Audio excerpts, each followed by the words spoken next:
E o temporal do fim de semana deixou mortos e desaparecidos no Rio de Janeiro. Quem tem informações ao vivo para a gente da capital fluminense é o Pedro Dobal.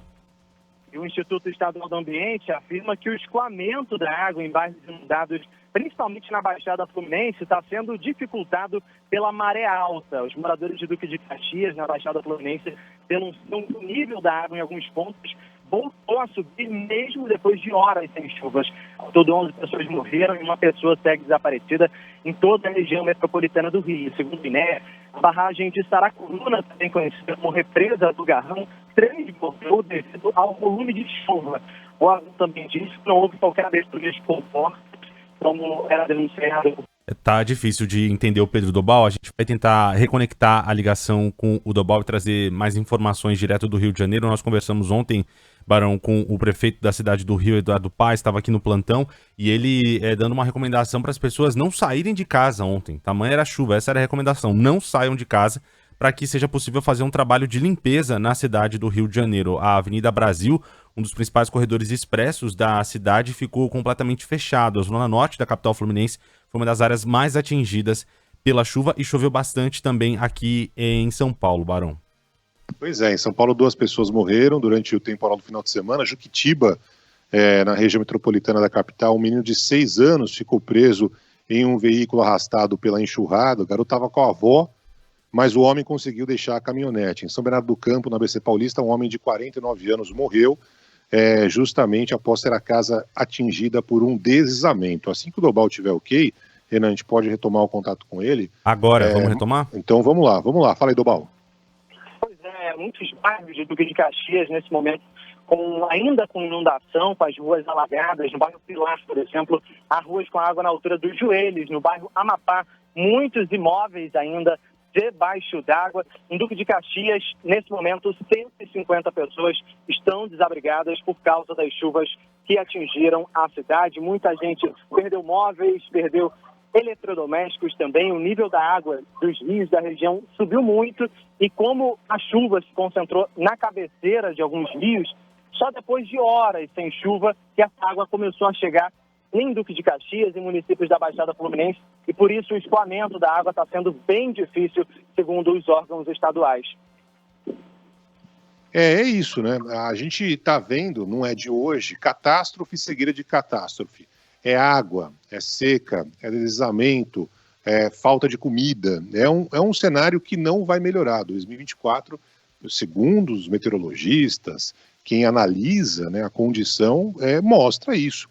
E me surpreende, e ainda segue me surpreendendo, como até agora, nenhuma autoridade no Brasil, e eu insisto, é no nível municipal das prefeituras, é no nível estadual dos governadores, é no nível federal de ministros e presidente da República, ninguém entendeu que o mundo mudou completamente. Não é mais filme, não é mais ficção, não é mais projeção de cientista maluco, de eco chato, de papinho de professor de faculdade. O mundo está diferente. Não é que o mundo vai ficar diferente, ele vai piorar. Né? A situação para nós aqui humanos vai piorar. Mas você não observa nenhum planejamento de curto, de médio, de longo prazo para evitar essas catástrofes que estão praticamente diárias. É uma vez no Rio, uma vez em São Paulo. Nós estamos falando de uma época que chove muito, né? Começo do ano, verão, então não é nada tão diferente assim da curva. Mas Minas, o Rio Grande do Sul, que sofreu demais, números históricos de morte, o Amazonas com uma seca também que não acontecia, sei lá, acho que nunca aconteceu.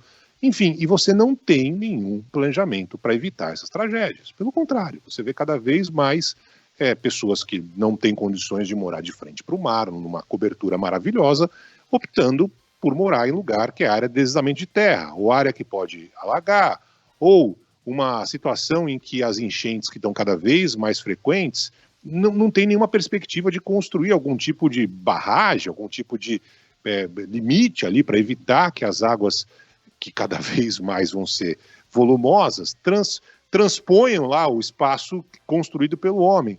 Enfim, é um sinal de tragédia, não é roteiro de ficção, não é roteiro de professor maluco, não é eco chato, não é mais papo, é uma realidade, minha gente.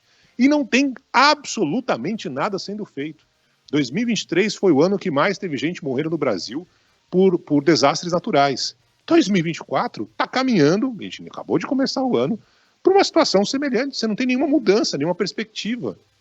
É uma tragédia, é uma situação que a gente tem acompanhado e me assusta ver a passividade total, completa e restrita das nossas autoridades. Estão esperando o quê? Mais tragédia acontecer? Pode ficar tranquilo, vai ter mais tragédia pela frente. Por exemplo, tem temporal na Colômbia. Colômbia, pertinho aí do Brasil. 36 mortos depois do deslizamento de terra numa comunidade indígena na região de Chocó, no nordeste do país.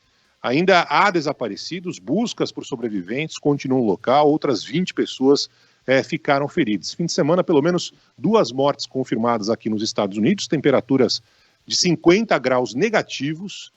É o mundo, é o nosso mundo atual, não é o mundo dos nossos filhos, nossos netos, é o nosso mundo de hoje que está desse jeito. E aí cada um tem que tentar se defender de alguma forma. Infelizmente, essas tristezas que a gente está acompanhando, e não são só de hoje, não no Brasil, não devem diminuir nesse ano de 2024, infelizmente, Renan.